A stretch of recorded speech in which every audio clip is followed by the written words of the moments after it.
Good morning, good afternoon, good evening to all of you, wherever you find yourself in the world. I am Liezl Groenewald, the CEO of the Ethics Institute and a co-founder of the Whistleblower House. I greet you warmly from Cape Town, South Africa. We are very humbled that we have 49 countries being represented here today to celebrate World Whistleblower Day that will be celebrated on the 23rd of June, but due to various reasons, we have to celebrate it today already. World Whistleblower Day was originally created by a group of non-governmental organizations with the idea to observe the huge impact that whistleblowers have in organizations and in society. And of course, it is also to raise awareness about many of the plights of whistleblowers. But we are all aware of the detriments that whistleblowers experience. And of course, we are also all aware that globally, the protection of whistleblowers is not actually worth the paper that those laws have been written on. However, we do not negate the importance of those matters at all.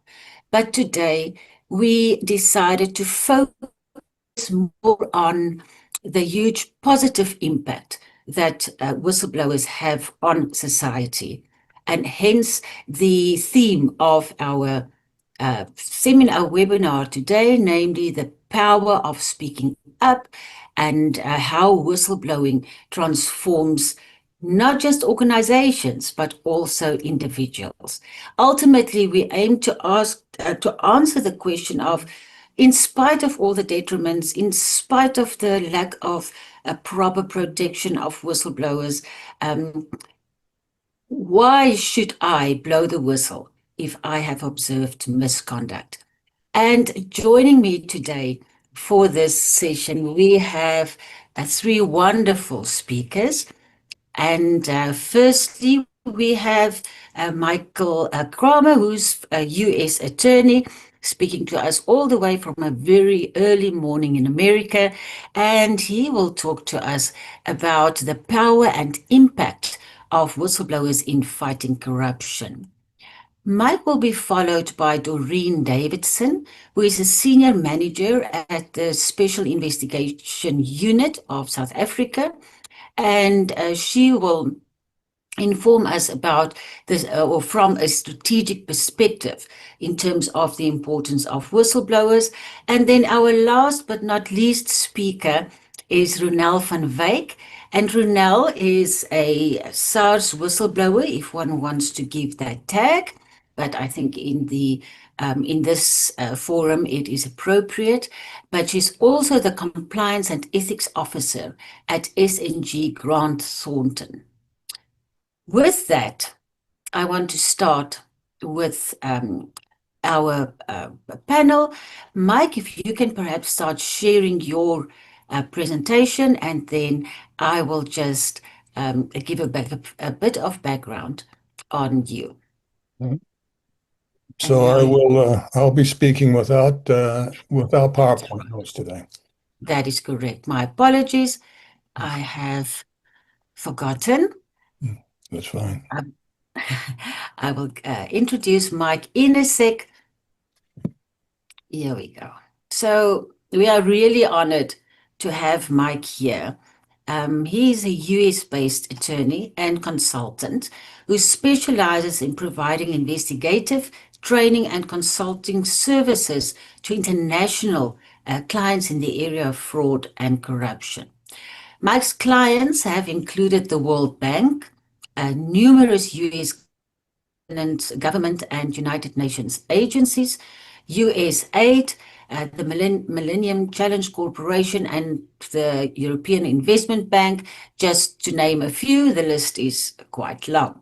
He has served as a senior investigator with the Independent Investigating Committee into the UN Oil for Food Program and in Iraq, and has also worked on anti-corruption matters in more than 80 countries, including major investigations and projects in East Africa, India, and Asia. But he doesn't stop there. Mike is also the author of numerous professional articles, training materials, and a handbook on procurement fraud. And now for everyone who is a registered a certified fraud examiner, it might be good for you to know that Mike was a contributor to and editor of the fraud examination manual for the ACFE and authored the original legal section of the CFE examination. Mike has taught well over 100 training courses on 5 continents on this topic. Lastly, important also is that Mike is a co-founder of the International Anti-Corruption Resource Center and authored the online guide to combating corruption and fraud in development projects for the organization. Mike, I hand over to you.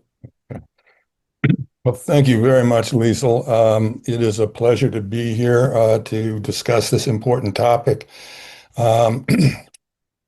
I have a lot to say. I'll move quickly, and I will just say at the beginning, if any of you find any of this information of interest or useful, I'll be delighted to provide much more information to you. If you can contact me through the organizers, I'll be happy to refer you to more information than we can cover in 20 minutes. My topic is the power and impact of whistleblowers. I can certainly testify to that. In my experience, about 25 years working with mostly international organizations, I can say that virtually all of the serious fraud and corruption cases that I investigated began with a complaint, a confidential report, a whistleblower, in other words, and that many of the cases could not have been proven without the continued cooperation of the whistleblower. So I can say unhesitatingly that by far the most single important factor in combating fraud and corruption, especially major cases in international agencies, is a well-organized, effective whistleblower system. And this is particularly important, even more important today, because we're on the fringe in the next couple of decades of billions of dollars of expenditures, if not trillions of dollars of expenditures in very important high-risk infrastructure projects throughout the world. There's a deficit of infrastructure throughout the world, as you probably know, in the United States and elsewhere. Trillions of dollars are going to be spent on these projects, which are inherently high risk over the next couple of decades, along with perhaps as much as trillions of dollars in combating climate change, climate mitigation, and adaptation. A number of sources have said that the amount of money that needs to be spent, especially in more remote areas of the world and less developed areas of the world, is $1 trillion or more of money to be spent in climate adaptation, which is extremely important. The World Bank is very worried about this. The World Bank is very worried about the impact of fraud and corruption and climate mitigation, because if corruption creeps into these projects, the result is not just a shoddy schoolhouse or a road that's hard to pass. It is, as the bank says, perhaps even existential. So at any rate, we're looking at huge expenditures, high-risk projects, very important projects, for which we've got to have effective whistleblower systems if we have any hope of getting on top of the problem. So with that said, and in pursuit of the topic, which is how to talk about the power and impact of whistleblowers, what we have to say next is, to achieve this impact, we have to ensure that our whistleblower systems are well organized, well managed, and that the people involved in them are experienced and trained so that they can get the jobs done. And so in the next couple of minutes, I'd like to quickly go through what I consider to be, from my experience, the most important basic points that are probably known to many of you who are familiar with whistleblowers, the basic points for an effective whistleblower system. And I say this again, thinking that many of you probably know this, but unfortunately saying that in many instances these objectives are not met, and the consequences can be bad. So I want to emphasize this, and then I'll move into some actual examples that might make some of the points clear. And finally, I'll talk about the particular qualities that are required to effectively handle a whistleblower's complaint, how to treat a whistleblower. So we have to have a good system to attract complaints, and then when someone complains, many times nervous, many times fearful, how do we effectively interview these whistleblowers so that they don't lose trust and confidence and go away? So first of all, with respect to how to organize an effective whistleblower system, the system should be professionally managed or outsourced. They should be staffed by experienced personnel, hopefully with skills in interviewing, and hopefully some knowledge of fraud, so that if a whistleblower starts to talk about frauds, the interviewer can recognize the red flags and generate specific questions related to the particular fraud. And so the requirements, you can see, can be costly. It can be time consuming. It may be beyond the resources of some organizations, but if possible, these systems should be managed as I described, and should not simply be a telephone number that rings on the desk of in the HR department from 9 to 5, which unfortunately is the situation in some companies. The reason also for the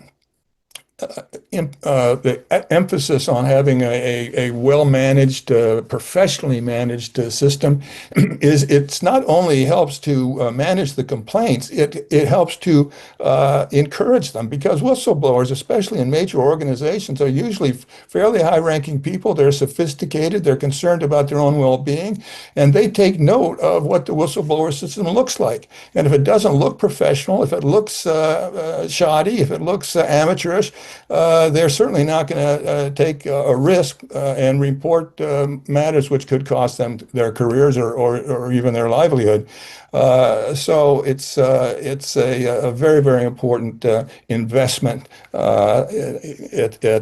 the whistleblower system. Next, the whistleblower system, the hotlines, whether they're email or phone or in person, should be widely publicized and promoted through notices in contracts, notices to the contractors in their correspondence, on the agency websites, in contract clauses, and in bidding documents. Wherever appropriate, there should be a notice that the agency has a whistleblower system, that they expect complaints to be made if fraud is present, and that they will take action.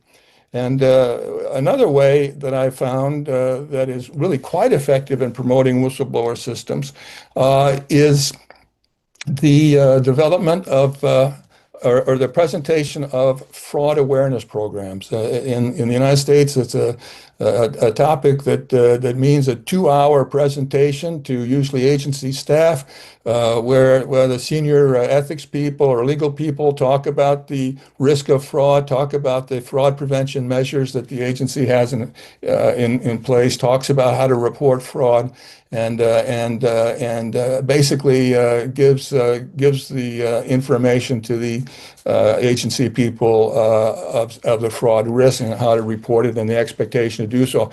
I've done fraud awareness programs in many countries, and it's been very effective to generate complaints. Typically, I'll see a young lady in the back or a young man in the back who's listening to the talk about fraud in the agency. I can see their hands are crossed and their face is looking stern, and you can tell that they have something they want to say. say that they're upset about it, and they want the opportunity to say to tell about their information, and we'll meet with these people and oftentimes get information that is very, very, very helpful. Next, something I think is quite important. I think all whistleblower systems should permit anonymous reports. I know this is not the norm in many places. I know, though, from my experience that most of the whistleblower complaints that I've dealt with in my cases have been anonymous, at least initially, sometimes an anonymous complaint. If complainant, if treated correctly and with respect, will decide to identify themselves and will be even more useful.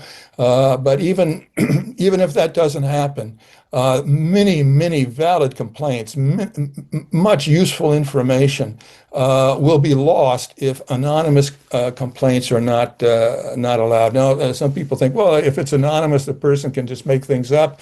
It can be false. In my experience, that's very rarely. Most complaints are legitimate. They may not be as important as some people think, but very few of them are simply made up. And if they are, any experienced personnel that has experience in fraud investigations, interviewing, can typically tell which are legitimate and which aren't. And more importantly, rather than speculating on whether a complaint is correct or not, the whistleblower manager or investigator can compare or link the complaint to the red flags and other information available. For example, if a whistleblower is complaining about having to pay a bribe to get a contract, the whistleblower team can get the basic information, the allegation, and then go to the contracting documents and then look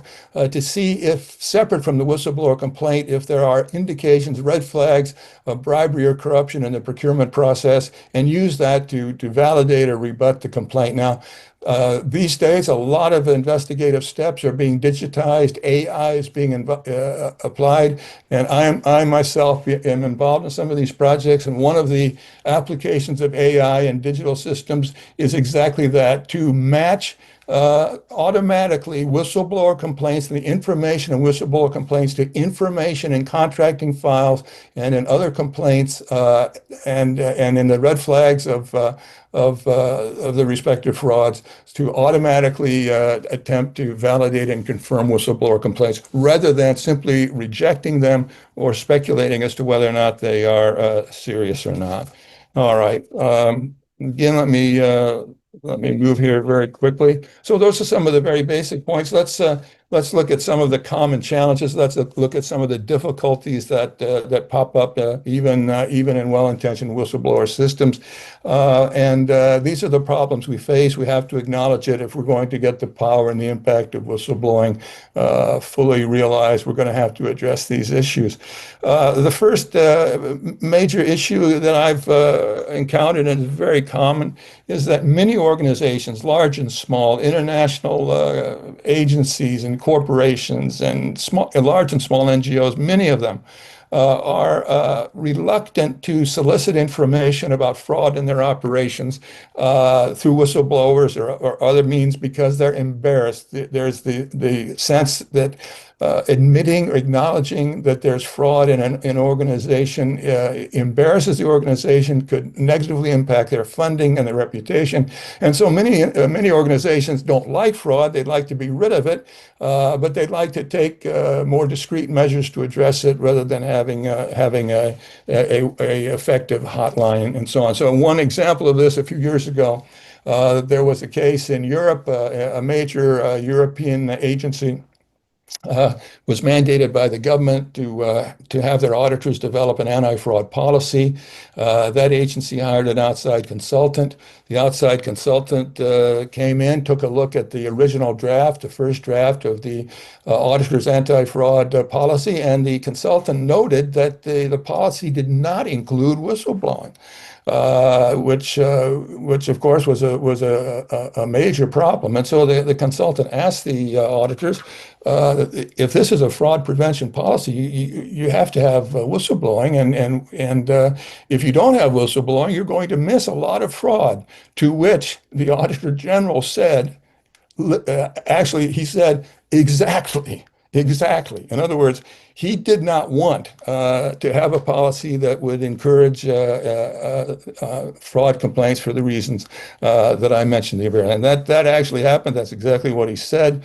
And that illustrates a common problem. A few years ago, Oliver May, who was the former head of fraud control at Oxfam, wrote an article which was quite good. It was called "It's Time to Talk About Fraud in Aid Agencies," and it's been quite a while. There's been some progress, but we still have in the international fraud arena anyway this reluctance, this embarrassment to acknowledge fraud, which has to be addressed. And so, if you have any influence or impact on your organizations that are victims of fraud, the effort should be made to convince management that rather than trying to hide from the problem, that effort should be made to address it if it occurs, to acknowledge it if it occurs, to encourage whistleblowing, and so on, rather than simply trying, as I said, to hide from it. Other common situations are organizations have whistleblower systems. They're good, but they ignore the complaints. Again, this is a very common problem throughout the world, where for lack of resources or again embarrassment or for whatever reason, whistleblowers complain, but no one looks at the complaints, no one acknowledges, no one contacts them, or they fail to do so promptly. In other words, the complaint will come in and sit there for 4 or 5 months before somebody looks at it, and then the whistleblower team reaches out to the complainant, who now has lost interest in the complaint, and also is convinced by the lack of response by the organization that it doesn't really care about it anyway, and so why should he or she take the risk of whistleblowing? I can give you some examples of this. It is a quite common problem, but I'm worried about the time here. So we'll go on to another typical problem, which is a lack of the necessary expertise or adequate resources to actually follow up on complaints effectively. For example, if somebody complains about a major corruption scandal in a multi-billion-dollar aid agency or corporation, which involves procurement and implementation and money laundering, it's nice to get the complaint, but once you get to the complaint, you have to do something about it. And to investigate effectively cases of large-scale cases, it requires lots of skills, lots of experienced people, resources, and commitment. And also, if a complaint is received and acknowledged, and then the organization lacks the ability or the resources or the will to pursue, that simply sends a message back into the whistleblowing community that there is no real point to complain, that people are wasting their time, and so on. So it's very, very important that if we have a whistleblower system and we're soliciting these complaints, that we have the skills, the experience, the resources to actually effectively investigate these cases. I know at the World Bank, where there was a lot of skills and resources, we had, unfortunately, some big cases. Some of these cases took multiple investigators a year or more to investigate. So that's another unfortunate fact, but that we have to deal with if we want to fully realize the power and the impact of whistleblowers. So let me skip over now to another topic, the first topic being how to have an effective system. Let me talk for a minute about how to handle an individual whistleblower complaint. Now, everyone knows that many potential whistleblowers are reluctant to complain because of fear of retaliation and the belief that nothing will be done. And in fact, there are, I would say of every 10 people in an organization that knows about fraud, I would say 8 or 9 of them will not complain because of these factors, especially will not complain if they don't trust the whistleblower system or they don't trust the individuals to whom they will be reporting. So I've done some research on this. I've determined that the major factor in getting an individual to actually complain is to convince the individual whistleblower that the person or an institution to which he or she would be complaining has the professionalism. The key word would be professionalism, which involves a number of factors that they are interested in the complaint, that they are prepared to deal with it, that they are competent, and that they will be respectful to the whistleblower. So that's kind of general. That's kind of hard to absorb. Let me give you an actual example of what I mean as to how important it is within a huge whistleblower system, how important it is to effectively deal with each individual whistleblower. And this was in my own experience many years ago. And when I was a junior prosecutor, I was in my late 20s. I was married. I had a small child, and I was working in an office in which I knew that my boss had a conflict of interest. I knew every relevant fact about that, and I also knew that he was a very powerful man, and that if that information was revealed, he'd be very unhappy. And I knew that if I revealed it, and he knew that I'd be fired and my career would be over. But one day, 2 investigators came to my office unannounced, unprofessional in dress and demeanor. And they began to fire questions at me about my boss, who was sitting 50 feet away. And they presented themselves with such a lack of professionalism, again, using that key word, that I knew that I could not risk disclosing this information to people who presented themselves like that. And so I told them nothing. I told them nothing. But when they left, I went to a deputy chief of the organization whom I respected and trusted and told him everything. And it was because of the demeanor and the presentation of the individual. This is an important problem. I cite my example not just to overemphasize that. I cite it because it is so common that people involved with whistleblower interview responsibilities present themselves in an unprofessional manner, frighten the whistleblower away, and lose the opportunity. So in addition to a well-organized whistleblower system, we need to have trained investigators who know how to respond to whistleblower. They're nervous, they're worried, they need to have trust and belief that their complaint will not cause them retaliation, and that something will be done. And for these reasons, again, as I said, I have a lot more information on these topics, a lot more information on the management of the systems and how to treat whistleblowers. I'll be delighted to provide it to anyone who's interested if you can reach out through the organizer. So with that, I think I'll turn it over to Liezl. Thank you very much. Thank you, Mike. From the applause and the hearts and everything that is coming on the screen, I can see that you have really touched on many, many important factors. To give you a bit of an idea, I've gone through everyone that is here this morning now, and I saw there are definitely a number of investigators, a number of people responsible for whistleblowing management in their organizations. And then we also have, I think I've saw 2 people who are managers of independent whistleblowing hotline service providers. So thank you very much for just reminding us of the importance of effectively run systems, but then also that importance of being trained, properly trained to handle whistleblowers, if I can put it that way, and then also, of course, to act on the whistleblowing reports. Thank you, Mike. At this point in time, I just remind you to put your questions in the Q&A. I see there are already a number of questions. And then allow me just a moment. I did put it in the chat, but I just want to say out loud, I want to welcome to one of our board members, Ms.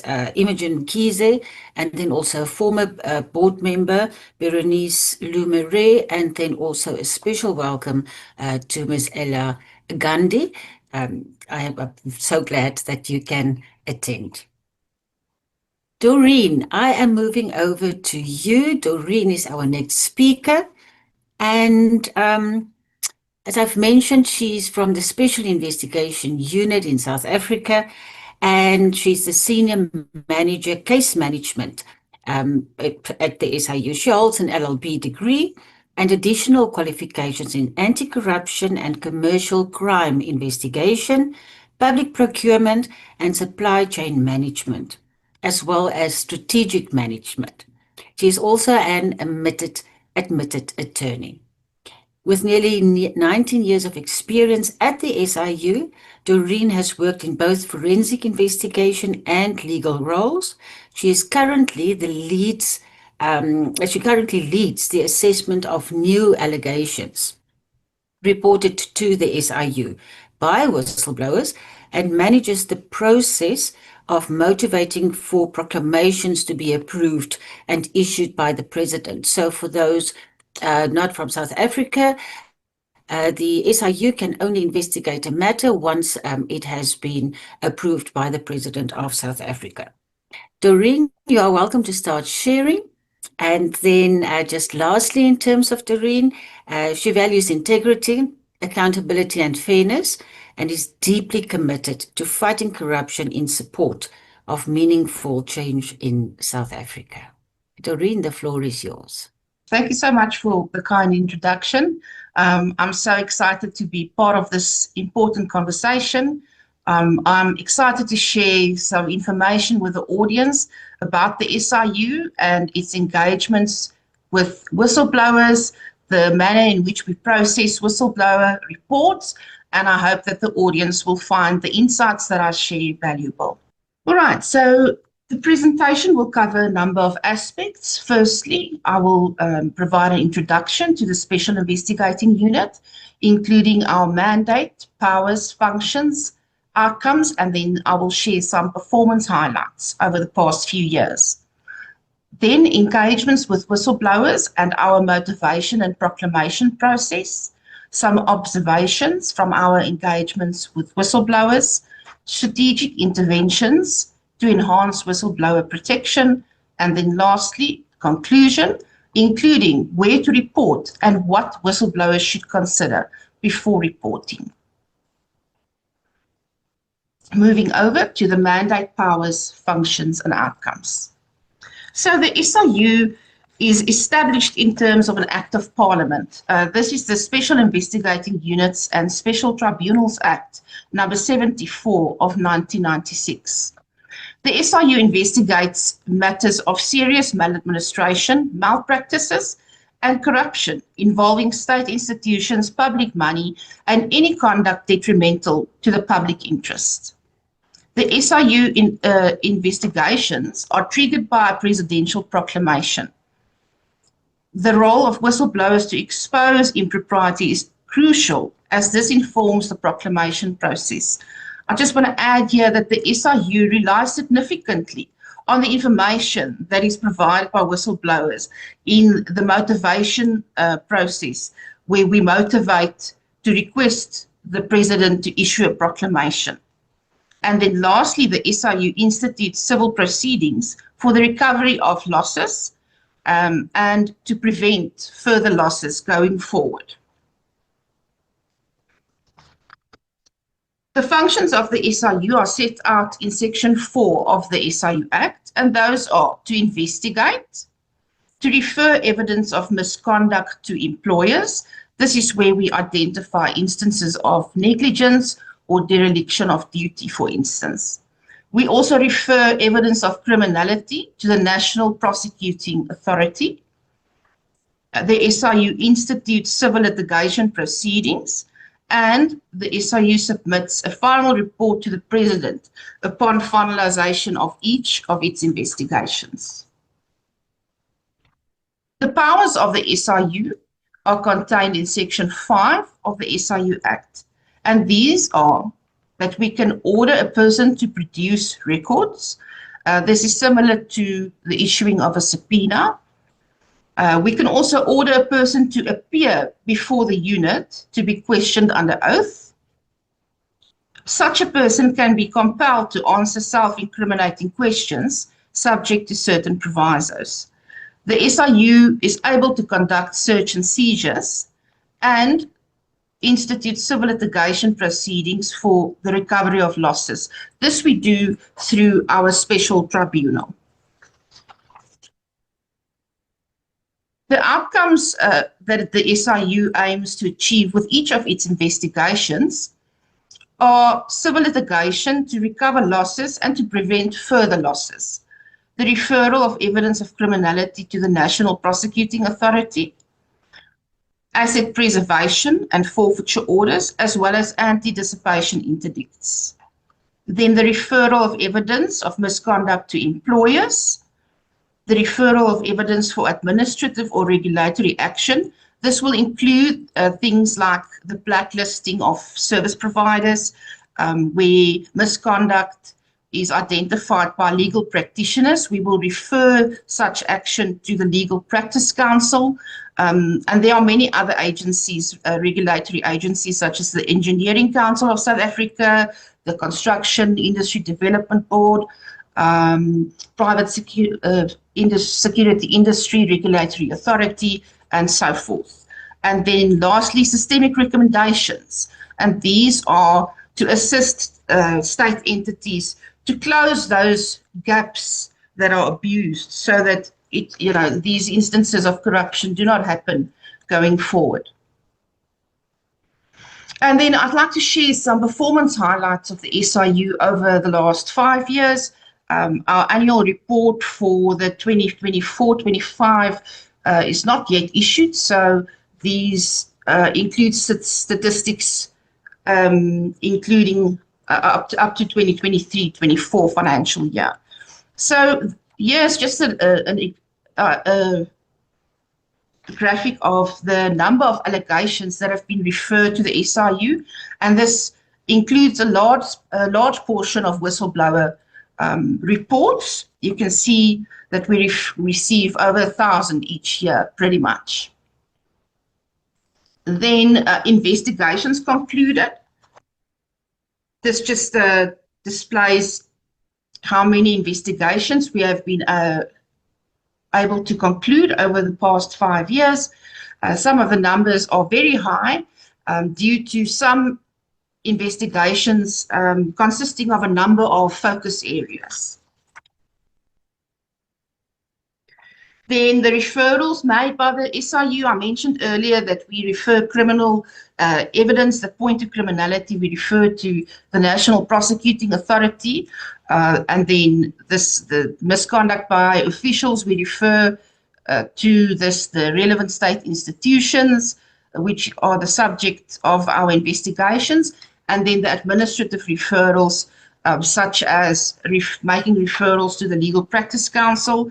You'll see the administrative referrals were quite high in a number of years, and that is largely due to an investigation that we were doing in the Department of Transport, which included, for instance, recommending or first revealing a number of deceased persons still on the e-NATIS system, and those identities were used to carry over monies owed by other persons in a fraudulent manner. So it was to remove those people from the system completely so that it cannot be abused like that anymore. The value of contracts set aside, this is one of our main objectives, to set aside irregularly awarded contracts. You'll see here, this is billions of rands. the value of the contracts that we were able to set aside over the past 5 years. And then the value of actual cash or asset recovery, which we were able to achieve over the past few years. You can see it runs into billions of rands.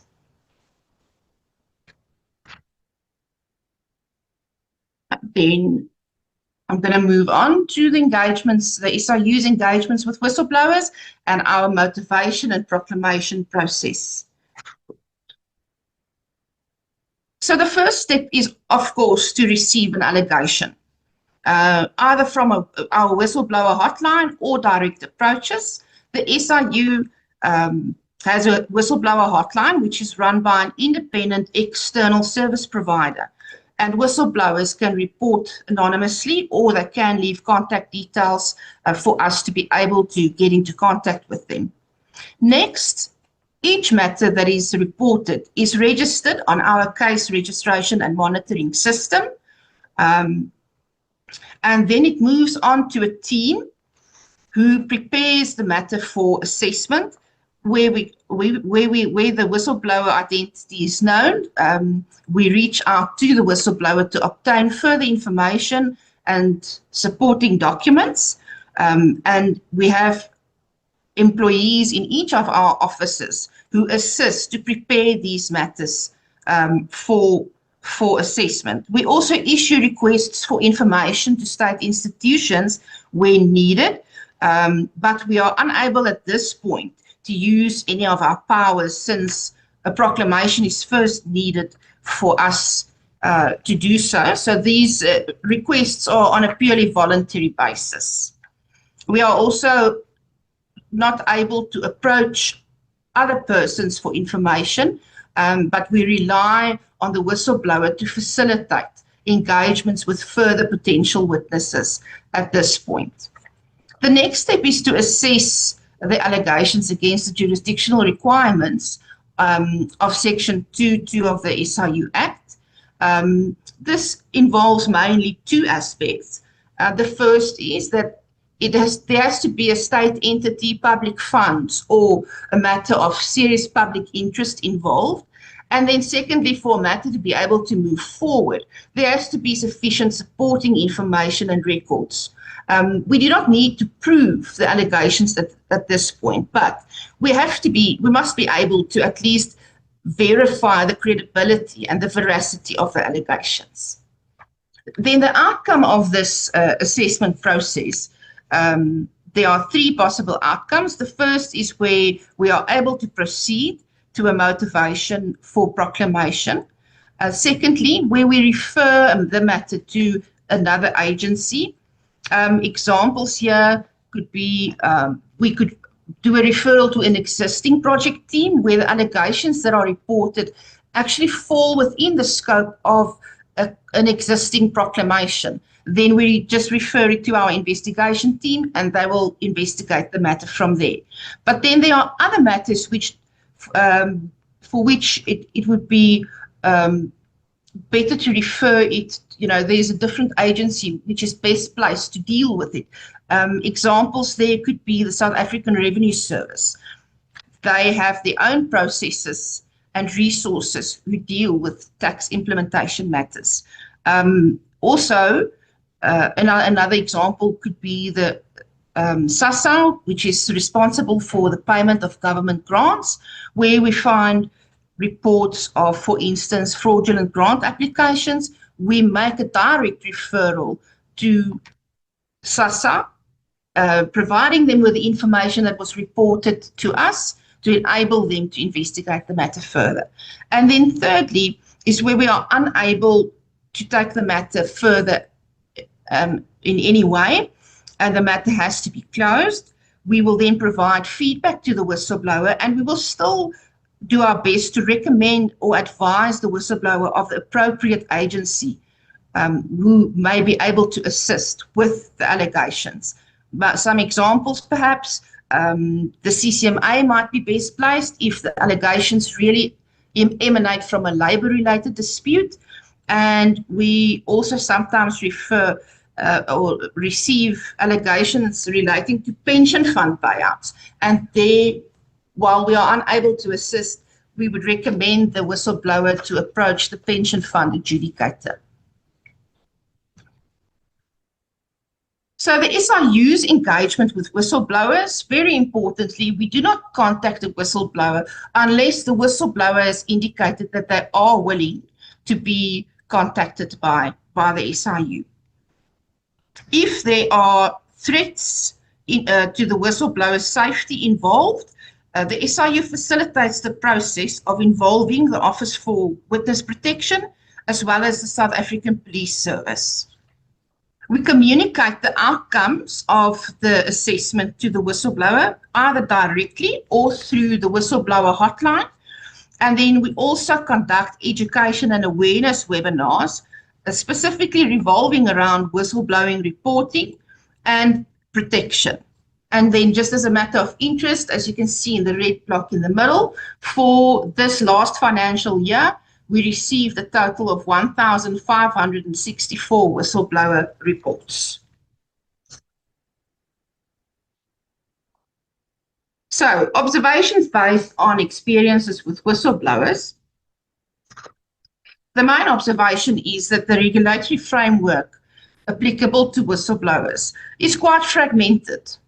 All these blocks that you can see on the slide name acts, regulations, or policy documents which make reference to whistleblowing, somewhere. Now, you can just imagine if you are just a normal person, with or without a legal background, how do you even know where to start? Which one of these pieces of legislation do you start with to consult, to see how you can be protected? So our main observations are that whistleblower protection laws are really splintered and fragmented. There is a real need to proactively and reactively assist whistleblowers with legal, financial, psychological, physical safety, and risk management support. In the main, statutory whistleblower protection is reactive, and it's limited to formal employment relationships. And then whistleblowing should not be seen in a negative light, like some like to call snitching. The focus should really be on what is being reported rather than who is reporting it. So what should then be done? Well, we believe that a multi-pronged approach is necessary, consisting of education and awareness, building a strong ethical culture where the focus is on what's being reported rather than who is reporting it, and then, of course, the strengthening of legislation. Some strategic interventions to enhance whistleblower protection. Our government's national anti-corruption strategy recognizes the need to protect and support whistleblowers. If there is adequate protection, this will ensure that citizens are willing to become partners in the fight against corruption. The strategy also recognizes the need to resource existing whistleblower mechanisms. They should be well resourced with streamlined functions to minimize duplication and ensure optimal resource utilization to secure convictions. Then the strategy seeks to create a central whistleblower reporting agency, to create a culture of whistleblowing, strengthen policies and procedures, and to provide training and support. The country should cultivate and foster a culture of reporting in which citizens understand the negative impact of corruption and where individuals are empowered to report corrupt activities they become aware of. Then these are some insights that were identified by the Judicial Commission of Inquiry into State Capture, also known as the Zondo Commission. It recommends the establishment of an independent agency against corruption. The agency should maintain a centralized secure database to receive whistleblower information. Whistleblowers need to be indemnified from civil or criminal liability, provided, of course, that the disclosures were made in good faith. The United Nations Convention Against Corruption Protection Measures should be included in legislation. These include ensuring confidentiality, anonymity, and protection against retaliation. The agency should provide protection and support to whistleblowers in accordance with the United Nations Convention Against Corruption obligations, and the agency should formulate measures for whistleblower protection and incentivization. In conclusion, whistleblowers may report allegations of serious maladministration, malpractices, and fraud and corruption to the independent SIU whistleblower hotline. As you can see, there's a number that you can call, fax to email, SMS, an email address, as well as an online option. Our calls are not recorded. Caller identity is not requested. It's not tracked. We do not trace electronic communications, and the hotline is available 24 hours a day, 7 days a week, and the services are offered in all 11 official languages. And then allegations may also be reported directly to any of the SIU's offices, in person, telephonically, or by email. More details can be found on the SIU's website. Considerations for whistleblowers before blowing the whistle. Whistleblowers must understand the risks. They must gather documents which will assist to support or corroborate the allegations as far as they are able to. Then understand confidentiality, the aspect. Seek, if you are unsure, then obviously the best would be to seek legal advice. And then anticipate and prepare for retaliation and mitigate impact, because it's inevitable that there will be risks involved. And lastly, know where to go. Identify the correct reporting channel.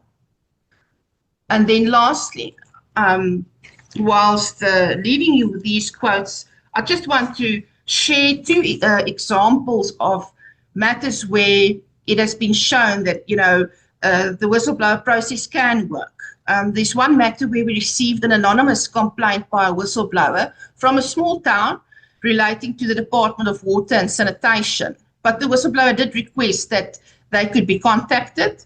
We did so. We contacted the whistleblower. The whistleblower was interviewed. We obtained documents, and ultimately we were successful in obtaining a motivation. And this is just one example of, showing how the system can work. We also received more recently a proclamation just last week, which initially emanated from an anonymous whistleblower report. So yes, we definitely value reports made by whistleblowers, and without them, in many instances, we would be unable to take matters further, investigate, and get to the bottom of the corruption. Thank you so much. That is the end of my presentation. Thank you so much, Doreen. I have seen reactions when you mentioned the number of whistleblowers that have contacted you just in the last financial year. And I mean, we all know that the SIU is the best law enforcement agency in the country. And a huge appreciation there. You can see on the screen. Thank you so much. Hearts, and you have really given us an appreciation for the work that, or not the work, the work that you guys do as the SIU, but then, of course, the extremely important role of whistleblowers and how they actually contribute through the SIU, in this case, to, I don't like the word fighting corruption, but to address corruption. Thank you, Doreen. Much appreciated. Thank you very much. Thank you.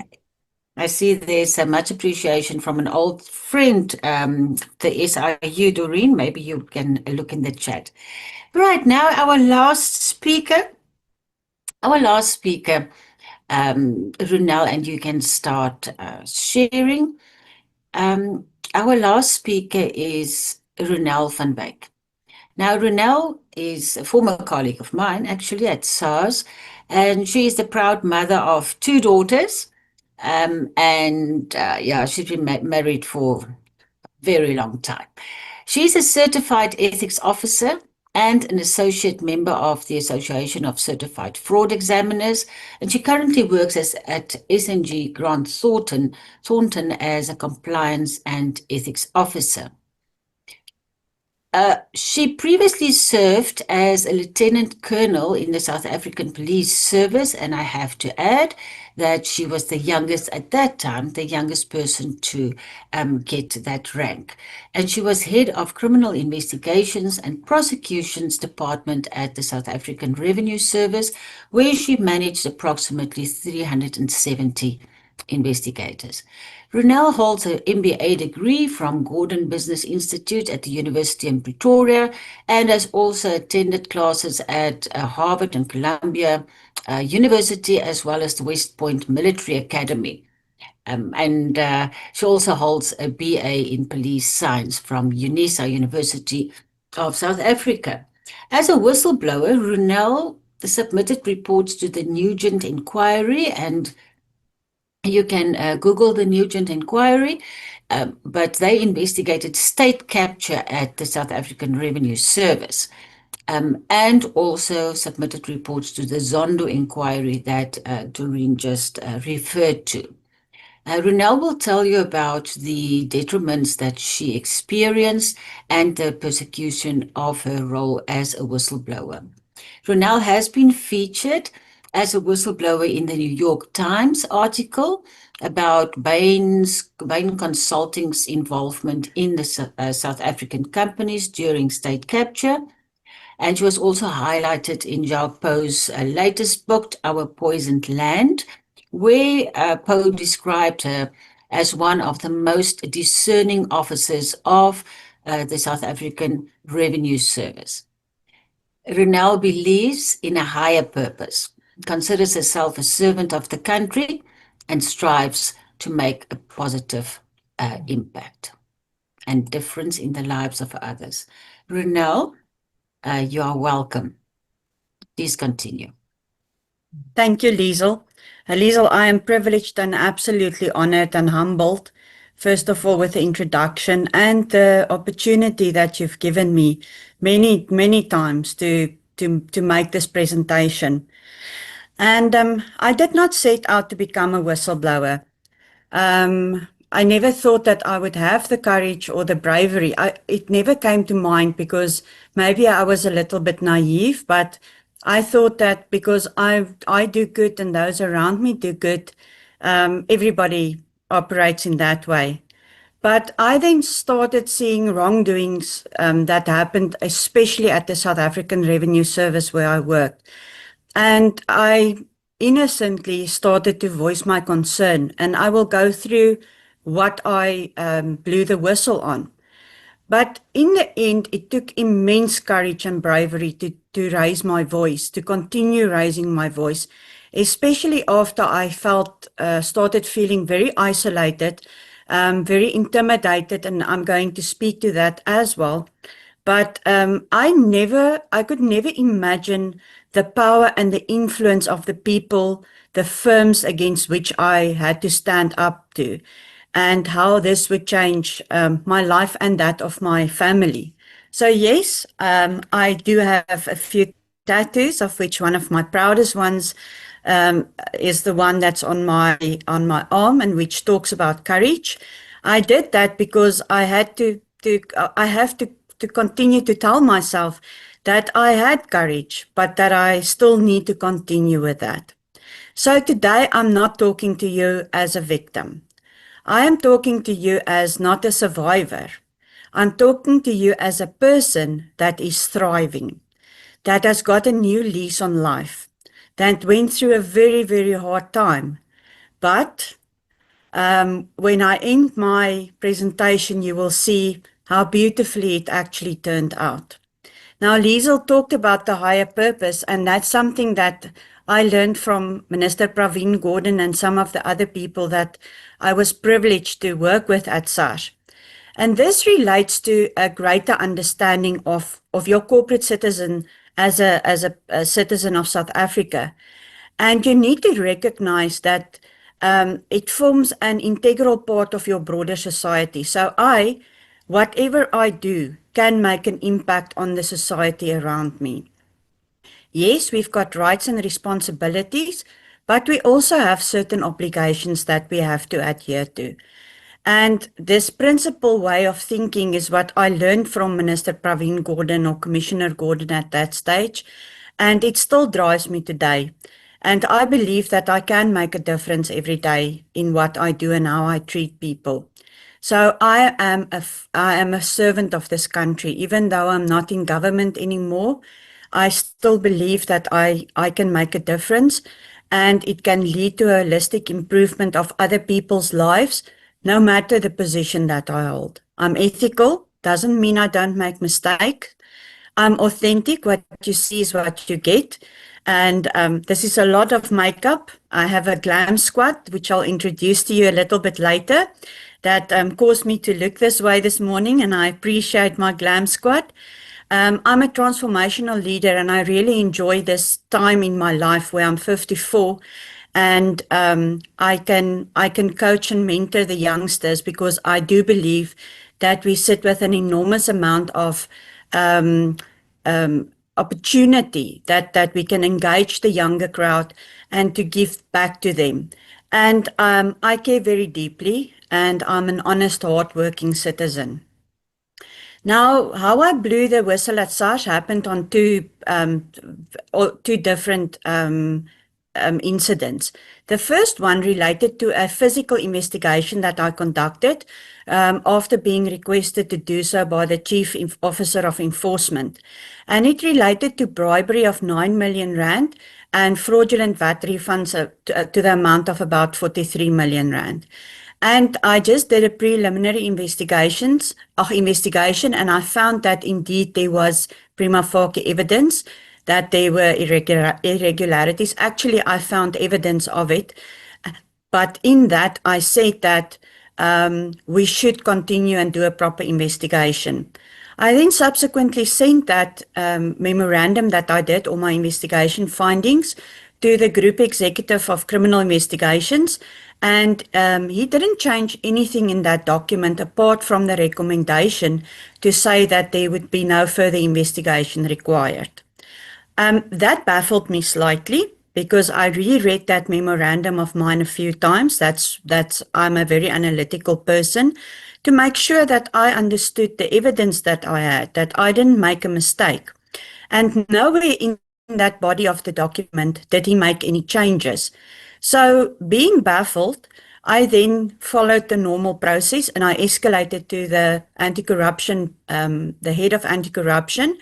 And what we didn't know was that Mr. Tomoyani at that stage, who was the commissioner, had started accessing our emails, and they were looking at what we did. So the moment that I then raised this as a concern to anti-corruption, they subsequently suspended the person to which I reported this. Poor Yusuf Dinath, when he sees me, he still says I gave him 2 years of leave, which I say with the utmost of respect. And I did feel very badly that that happened, but it was unfortunately what happened. And in that period, it was not only that side that failed in terms of where I reported it to. I refused to release that VAT refund because nobody could prove to me that it was not irregular. I was then subsequently called by an advocate, and I was threatened in my personal capacity that they would take civil action against me. And then on a fine Friday, a police captain came to my office and he threatened me with arrest should I not release the VAT refund. I chose not to release it, and I indicated to the SAPS police official that he was welcome to arrest me, but that he just needed to understand that there would be a process after that.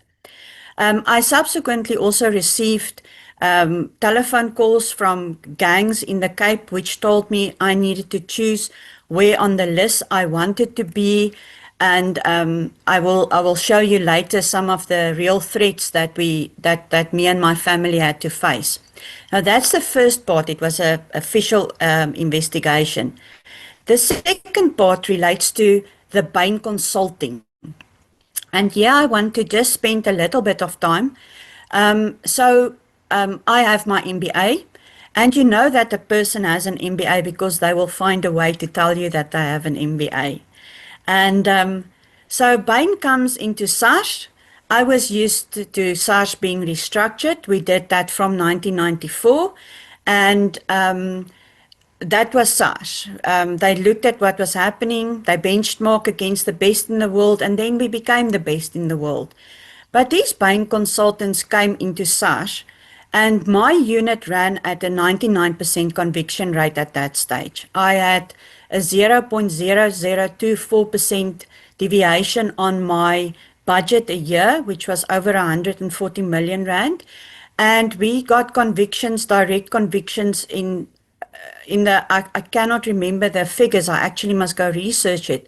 But what it meant was that in 99% of our cases that went to court, we got a guilty finding, which was astounding.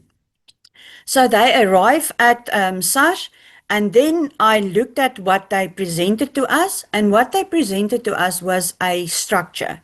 Now, it's not only my MBA background, but I think I was quite well versed in restructuring and understanding that there's a strategy that you want to follow to get to a certain objective. So I followed a bit of an academic approach. So I researched 42 business models. I went back to my MBA books and I researched these 42 business models to try and understand where Bain was coming from. I was not being I did not try to stop what they were doing. I wanted to understand, and initially I was working with them, or from my side I tried to work with them. But what I saw was that there was an illogical application of key restructuring models. In fact, I should change this in my presentation to say there was no logical application of any models applied. And then again, there were job profiles and key performance indicators and targets which did not justify the structures that they created. So the entire restructuring of criminal investigations and prosecutions of 350 plus people took a 7-minute discussion that they had with me, which flabbergasted me, and I'm still flabbergasted by it. And then I made the finding that there's collusions between SARS and Bain with the purpose to eviscerate the enforcement capability of SARS. And I cannot tell you how isolated I felt at this stage. And if you understand what was happening all around us, you would understand that I was very isolated at that point in time. Mr. Gordon was gone, Mr. Pillay was gone, Johan van Logrenberg was not there anymore. So I was very lonely, and but I found the courage somehow to stand up in meetings and to say to Commissioner Moyane that I do not agree with him, and I do not agree with the Bain consultants, and that they needed to explain certain things to me to be able to go forward with my team. What we then later found out that I was not wrong. There were 17 meetings between former President Zuma, Tom Moyane and Bain consultants months prior to his appointment as commissioner, where they discussed the evisceration of the enforcement division in SARS. Now, what I saw was there was no standards maintained. The enforcement capacity was discredited and eviscerated. There were mass resignations and persecution of employees. I just gave you an example of Yusuf Dinath that tried to assist me, and he was put on suspension for 2 years. I think if I remember correctly, there were over 550 employees, senior employees of SARS that resigned in a question of months. There was a deliberate collapse of the enforcement structure, and then there was a huge increase in unethical behavior, and it was not even sophisticatedly done. It was so open that it shocked me that nobody could see it, and I could see it. And then state capture could never have happened without the private sector facilitating a big part of it. And here, I don't want to name and shame, but I've mentioned Bain. And then, for example, I was mentioned in the KPMG so-called rogue report. only my name in the glossary. Nowhere else. They didn't include me in interviews, but my name will forever be linked to the so-called rogue unit of SARS, even though I was never, first of all, there was no such unit, but I've never formed part of the unit in itself. There was a complete lack of leadership and capability. And then there was a very, very fierce campaign of harassment, fear, and I will get to the alleged intelligence reports that were drafted. And what I said was, I found myself in an organization that reeked of intrigue, fear, distrust, and suspicion. Now, the persecution was really ruthless. This is a one document or one page from a so-called intelligence report that was drafted by rogue state security agents, in which they proposed that my husband was a smuggler and that he worked with Cape Town gangs and things like that. And if you look at this, it is just the suspicion that they created that was extremely damaging to us as a family. And the trauma that happened and the feeling of we are unsafe with our vehicles being photographed with the registration plates in front of our house in a safety complex, our photos of my children and my husband being put into this intelligence report. And remember, my children were still at school at this point. So it was very traumatic for us. I just have to say on a lighter note, we are still trying to understand what my husband was smuggling because we never saw any money from them or from him. We also just have one bathroom in the house, so he's a very poor smuggler. And you will see that I bring in these light notes because if we became bitter as a family, then we would never have been able to overcome this. So my end at SARS was terrible. I was demoted and I was downgraded. My position was downgraded.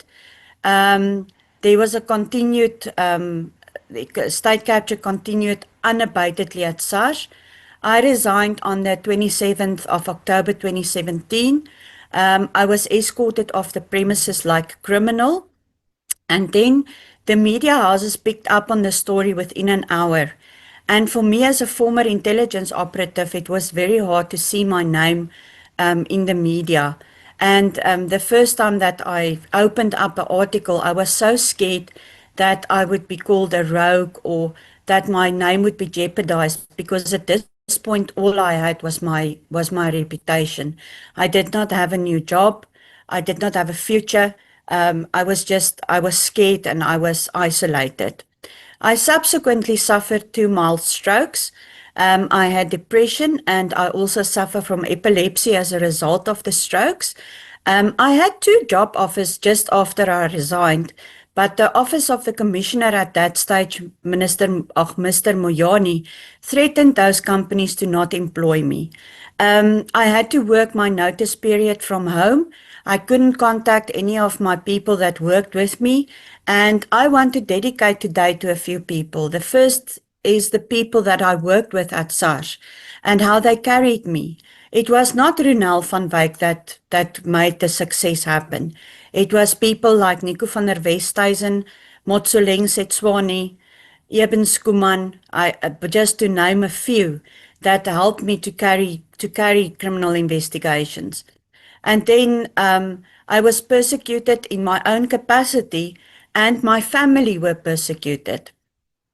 So Judge Nugent then, because I thought it was all in my head, because I was the only one that saw this where I worked. And then Judge Nugent said this: the day Mr. Moyani took office was a calamity for SARS, a massive failure of governance and integrity. He turned a world-class organization upside down, leaving SARS as it is today, racked with intrigue, suspicion and distrust, and fear of senior management, information technology that is in decay, space for the illicit trade to flourish, loss of long-serving skills, experienced personnel, and revenue collection compromised. And then Judge Zondo subsequently also found the same. Now, Liezl, I want to introduce a very special guest today. I don't know if you can see my special guest on my video. And there she is, part of So, your glam team. yes, this is my Kayla. glam team. Hi, everybody. So this is my Kayla van Wyk Wannenberg. This is my daughter. And she wrote this beautiful letter for Judge Nugent. And I would like Kayla to take us through this letter. It's the first time she's ever spoken in a public forum. I'm very impressed with her courage and her bravery to do so. So please bear with us. Hi, everyone. So I would like to start off with the first few lines of the letter saying that, Dear Judge, I write to you from a house that is learning to heal. We've seen for 3 years how my mom has been destroyed by a company. Sorry. It's all Afrikaans. It's fine. Hulle het haar They They put her in an extremely bad space. She did not know how to think. I hated to see how my mom was being ruined by them, but finally we are happy. That is the first things that I would like to talk about. One random act of kindness is what my mom has been instilling in us since we were little children. If you impact one person in a day, do one good thing. Just think about how many people you would have impacted in your entire life. Love is brightest in the dark. I think I would leave you guys with that quote. So how I survived is my friends, family, and my network, which is Ben Taron, that's on the school, Liezl Groenewald, Johan van Logrenberg, that's on the school, I believe. A lot of people that just supported me. My reputation was intact. I'm a servant of the country, and we pushed through. And what was important was my credibility and my track record, and being still motivated by the higher purpose. And I strongly believe that there by the grace of God go I. And then my life changed. Against all odds, my company, S&G Grant Thornton, supported, employed, and gave me opportunities to have a career again without questioning my capabilities. And this is my new life. My name is Groenewald van Wyk, and it is with great privilege and honor that I announce my appointment as the Compliance and Ethics Officer of S&G Grant Thornton. As I reflect on my journey, I am reminded of the values that have guided me throughout my career: integrity, accountability, a commitment to justice, and most importantly, courage. My experience as a colonel in crime intelligence at the South African Police Service and as the head of criminal investigations and prosecutions at SARS has equipped me with a unique understanding of the complexities of compliance and ethics. At SARS, I played an active part in helping shape the Tax Administration Act, which gave me a unique insight into the inner workings of law and standard setting, encouraging further studies, leading me to obtain an MBA and being registered as a certified ethics officer. I've also been on both ends of the table, setting laws on one side and blowing the whistle on the other. Whilst I may have an impressive CV, what I hold dear to my heart are not the titles, accolades, or roles I played, but rather the impact I made on the people around me and the impact they made on me. I recognize that compliance and ethics are not just about adhering to laws and regulations. It's about creating a culture that values integrity, respect, and fairness. A culture that empowers our employees to make the right decisions, even when no one is watching. I pledge to be a difference maker in the organization and drive this ethical culture through collaboration with our executive team, stakeholders, regulators, management, and employees. I thank you for the opportunity, and I hope to make a lasting impact that makes you proud to associate yourself with SNG Grant Thornton. So sorry, I cut it off shortly, but I just thanked the SNG employees. And then the last thing I want to leave you with is that you need to respect everyone, and nothing matters except your will to succeed. It will never be easy, but you can change lives. You can start each day with only one task completed, in the words of my role model, General McCraven. Just make your bed. Never, never, ever give up. Face the bullies. Life is not always fair, and find someone that will help you. And you can change the world for the better. Thank you very much, Liezl. Phew, now, what can I say? Groenewald, Kayla, thank you. Thank you It's a so much.